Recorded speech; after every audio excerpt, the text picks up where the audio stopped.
A lot of people say I'm doing this out of revenge because we've got beef. I won't deny it. Me and Diddy have had issues. We've been going at it since 2006. He blocked Mase from signing with me. I dissed him in a track. He launched the Vodka line. I launched mine. It's been a back and forth for years. You know why he's so desperate to shut this film down? Because he knows we found things. Footage, phone calls, conversations he recorded himself, contracts, NDAs, real receipts. But Diddy ain't the only problem. He's just a symbol. This industry is full of people like him smiling in the spotlight while pulling strings and hurting people behind the scenes. I don't make things up. The federal government versus Sean Combs. The largest pimp in the world disguised as a music mogul. Predator sitting in a courtroom with a Bible. I guarantee you it's not Diddy walking around in 8-inch platform heels. There is no reason to own half of the Spencer store. 25 bottles of baby oil, 31 bottles of Astroglide. Illegal objection. Ew. What do we know? We know the fact that he hit her. We've seen the videos. We know the fact that the freak-offs were taking place, that he was hiring people from Craigslist, that he was paying them $1,500 to $6,000, depending on how well of a job they were doing. I got some names that I want to call.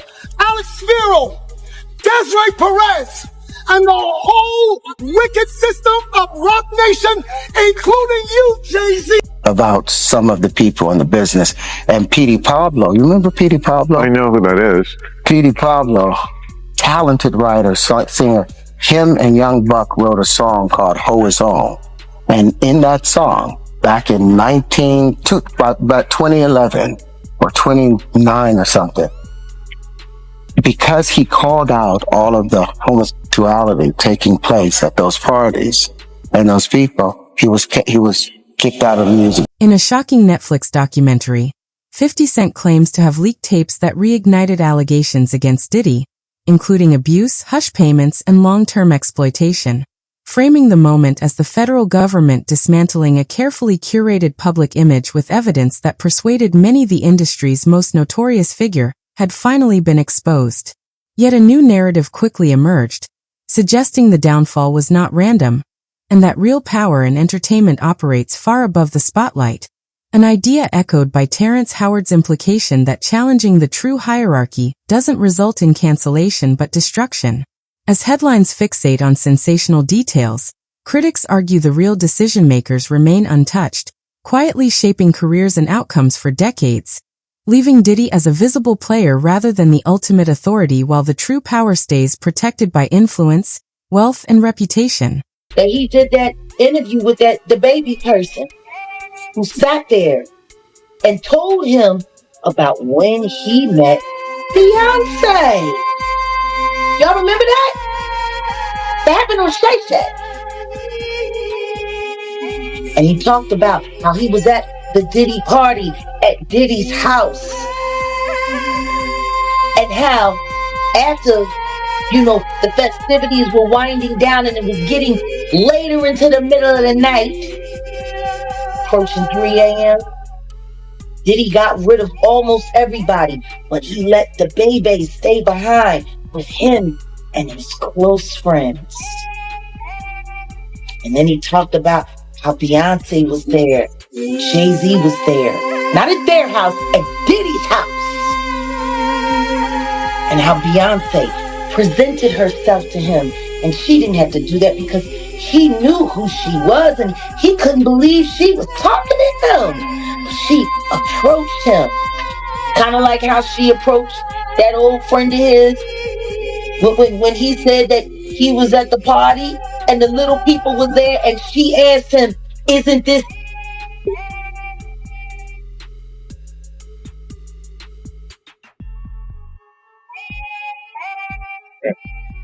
My. How illuminating. There's been a lot of freaking off going on for a long... While attention remains locked on Diddy's downfall, Jaguar Wright has introduced a more unsettling claim that she says reframes the entire narrative, alleging that long after most guests were dismissed from gatherings at Diddy's home, a small inner circle remained for private, after-hours events.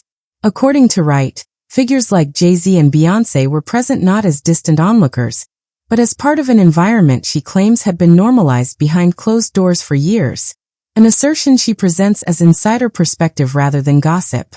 Framing her comments as an attempt to connect dots the mainstream avoids, Wright argues that while one highly visible figure absorbs public scrutiny, others with far greater influence remain untouched, suggesting the focus on a single fall masks a deeper power structure protected by status, silence, and the industry's reluctance to look any higher.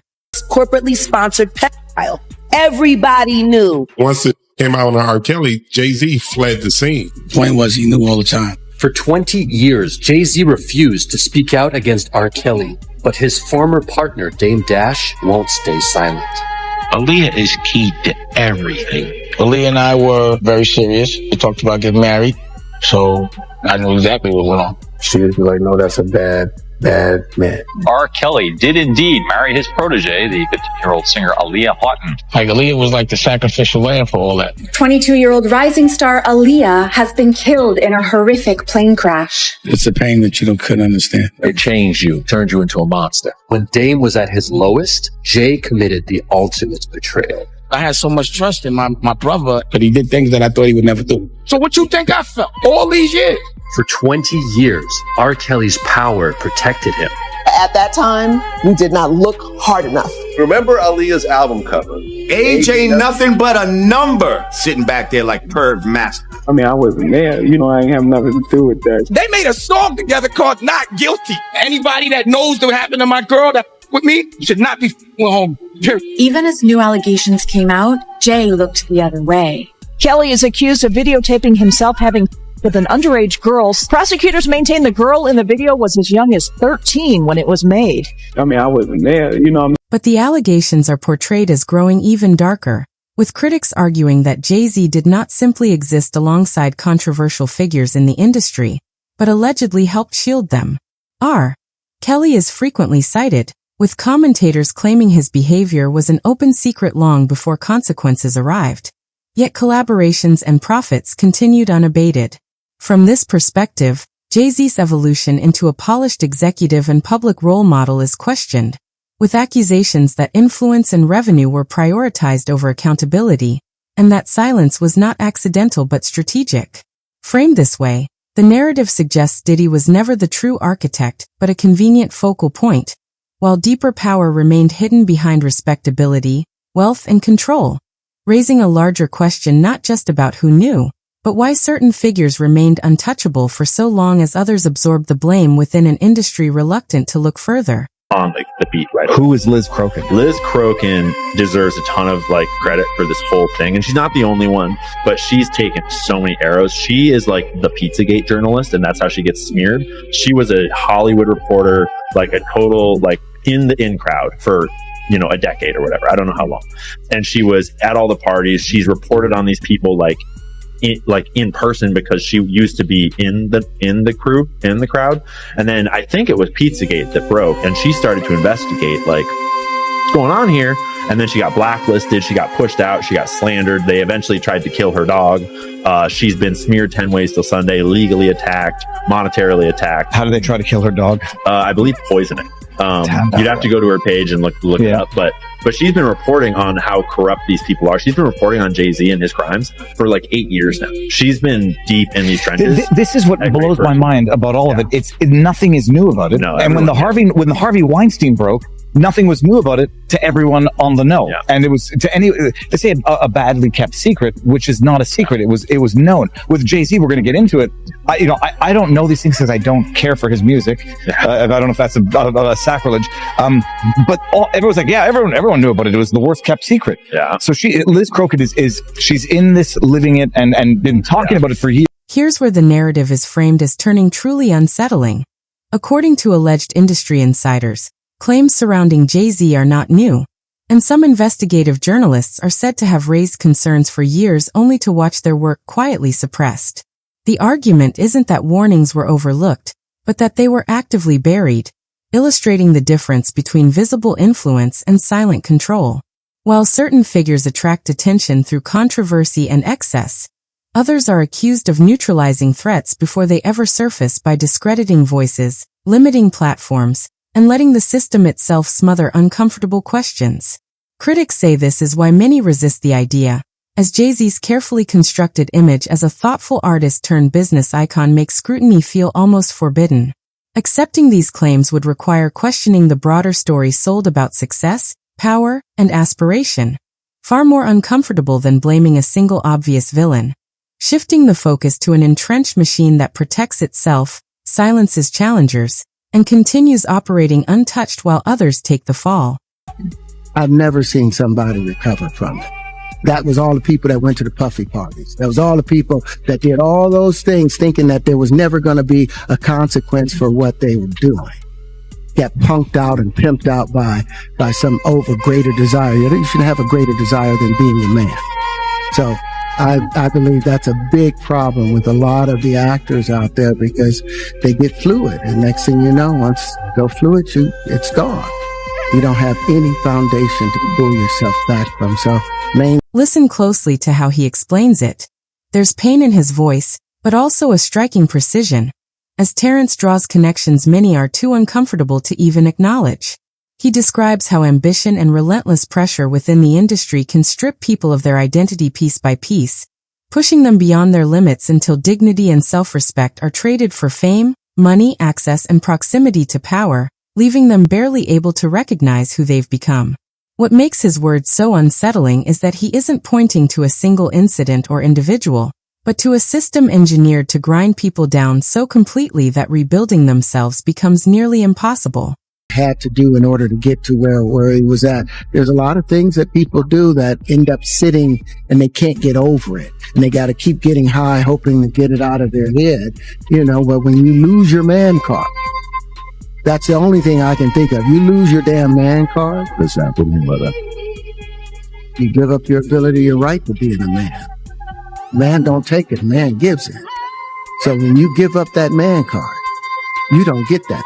Are you saying what I think you're saying? No, I'm saying what I'm saying. You don't get that back. You come into this world as a man one time. You give up that right for anything, for fear of being hurt, fear of somebody doing something, for wanting to gain something. When you give up that... Here, Terrence distills his argument to its core, not recounting tragedies for shock value, but outlining a pattern of psychological collapse driven by an industry that pressures people to become versions of themselves they cannot live with. He explains how substance use often shifts from indulgence to escape, a way to cope with the weight of irreversible choices made in exchange for success, access, and survival.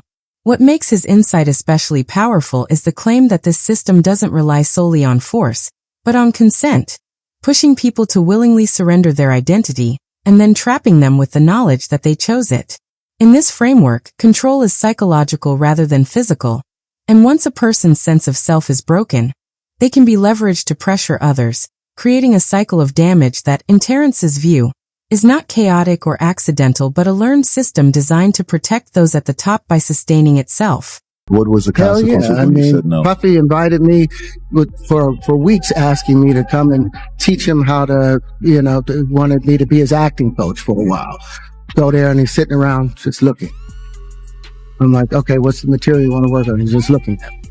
Then next thing you know, okay, hey, will you help me? I want to hear your music. So I'll come over there and I'll play the music. And he's sitting there, just looking at me, like waiting. Okay. So then my assistant was like, he wants to hang out with you next week. And I was like, for what? He's like, I think he's trying to. That's what my assistant said. And I was like, oh, okay. Now I get it. So now no more communication. Now you know to be hands off with somebody. A number of producers coming to make the approach, and you threaten to punch them in the mouth, or threaten to knock their head off for talking to you or looking at you like you're a woman. When you approach a real man about his masculinity, you're going to get a real reaction. It's a difference when a guy walks in a room and when a man walks into a room. And a man don't take saying things that a guy would accept. So always be the man in here. And that's always been my whole thing. And I've lost businesses because I don't bend over in that way. I don't compromise. I don't play gay role. I don't kiss a man. I don't do that because the man called. This is where Terrence Howard describes control operating in plain sight without being recognized. What appears to be normal networking acting opportunities, reframing mentorship, what looks like ordinary networking, acting opportunities, mentorship, and music collaborations as something far more calculated. In his account, the process isn't about identifying talent but about identifying weakness, with waiting framed not as discipline or patience but as strategy, timing the moment when ambition and vulnerability collide. When genuine career opportunities are allegedly used as leverage for unspoken agendas, it exposes a system he suggests has been refined over decades, one that disguises manipulation as mentorship and turns aspiration itself into the trap. Feel funny. Is this real life? Yes, this is real life. I feel crazy. Is the world... This is framed as the aftermath of what can happen when someone is too young or powerless to protect themselves. Not confusion but the voice of a person whose sense of reality has been fractured. Critics argue that when a teenager disappears under the influence of powerful adults and returns fundamentally changed, it points to deep psychological harm rather than a random incident. This is what Terrence Howard says he resisted and what, in this narrative, many others could not escape. The pattern described suggests Diddy as a visible operator confronting people directly, but not acting in isolation, instead reflecting a learned system refined over time where legitimate industry opportunities allegedly served as cover for manipulation. From this perspective, control wasn't built on fear alone, but on creating a chain of damaged individuals who were then pressured into sustaining the same cycle on others. They're worse because of the psychological torture that comes along with what he does. Like I said, do you think Jay-Z is scared right now? Oh, he's terrified. He's terrified. He's losing confidence everywhere. But the only confidence he's worried about keeping secure are those white boys that he worked for. That's his only loyalty. Not even to his wife is he loyal. What do you think? And just again, hypothetically, if his kids, as young as they are, ask, "Daddy, who's that man on TV getting arrested? Isn't that your friend?" What would his response be? He wouldn't respond. He would just laugh and walk away. That's Sean Carter.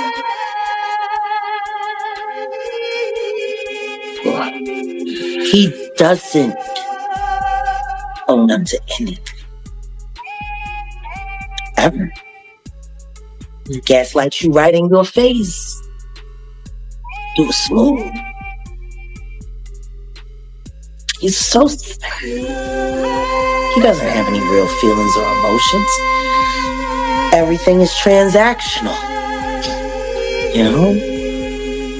I think the only time he's really comfortable and happy in his own skin is when he's laying in the warm embrace of a man. Jack, come on. Jack. What? Come on, man. You can't paint those kind of pictures into people's heads, man. Why you got painted in the mind with the videotape that I saw of him looking very happy in the embrace of a man? This is where Jaguar Wright puts forward what she describes as her most explosive claim, one that she says challenges the entire narrative. She isn't speaking in vague terms, but alleges the existence of recorded material connecting figures associated with Jay-Z to the same inner circle long linked to Diddy's operation. The more unsettling implication, as she presents it, is that these ties extend beyond business, pointing to a long-standing relationship built on shared risk and mutual exposure. Framed this way, critics argue that if such claims held weight, they would suggest a power structure sustained not just by influence, but by leverage, where key players are bound together by secrets that enforce silence, loyalty, and protection at the highest levels of the industry. Hard to distinguish the line between politics and culture in today's world, especially when you think about like the Taylor Swift endorsement of Kamala Harris and other such celebrity sort of projections of opinion. And if you think about Jeffrey Epstein, he was really good at swimming through all sorts of powerful circles in Hollywood, in politics, in science. But one place where Jeffrey Epstein would not have been able to swim and create blackmail was in black culture, was in the hip hop and rap industry, which is a very big part of American subculture. And is a very big part of sort of the way that kids grow up thinking about the world and the way that a huge portion of America thinks and votes, as well as spends money. And so from the political angle, there is a huge value to having blackmail in the rap industry. But from a money angle, there's also huge value in controlling the rap industry, because the rap industry is unique in the sense that it is deeply tied to not just a large portion of consumerism, but also to drugs and liquor and partying and the whole way that young people grow up thinking about sort of what is their meaning of life. And that's where you start to get to these kind of wild, darker conspiracy theories that seem to have more and more evidence every year of operations that are specifically designed to corrupt young people's minds, because I can't think of any soil more fertile for a blackmail culture than a culture where kids are growing up into being adults that idolize. Ion Cornell presents this as an endgame few were prepared to confront, arguing that the issue extends far beyond entertainment scandals into a system where influence over artists becomes leverage reaching into politics, finance, and public opinion. From this perspective, controlling cultural icons allows power to be exercised quietly, shaping narratives, silencing opposition, and steering outcomes without ever appearing to be in charge. The claim suggests that compromising situations were less about excess and more about creating long-term leverage, offering an explanation for why some careers collapse overnight, why certain stories never surface, and why the same figures remain insulated despite repeated controversy. What's being described is not merely corruption, but a calculated method of influence built on control, silence, and strategic protection at the highest levels of culture. Things that they didn't notice 15, 20 years ago. Suge isn't looking like the monster that everyone painted him out to be. And Diddy sure ain't no quiet boy.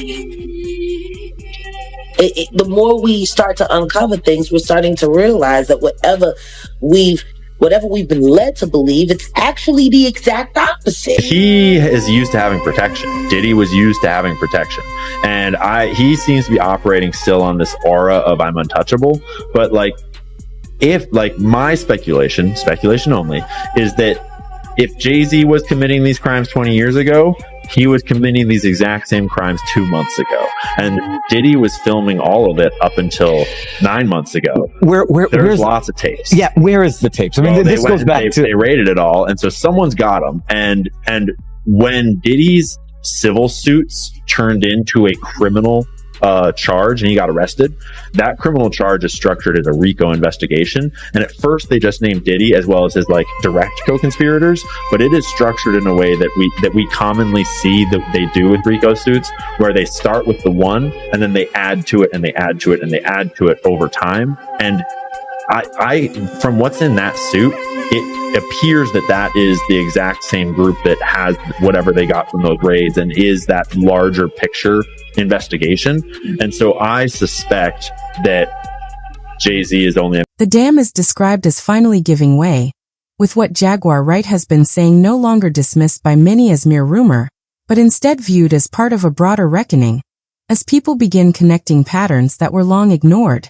The same public awareness that once brought accountability to previously untouchable figures is now being directed toward the most protected names in the music industry. And as scrutiny sharpens, carefully constructed images start to lose their power. In this shifting climate, even those at the top find it harder to remain shielded once collective attention turns their way. Into this moment, Terrence Howard offers what he presents as a guide to recognizing the damage left behind by the system, pointing to public struggles, such as artists wrestling with thoughts they can't escape, as visible outcomes of prolonged psychological pressure rather than isolated personal failure.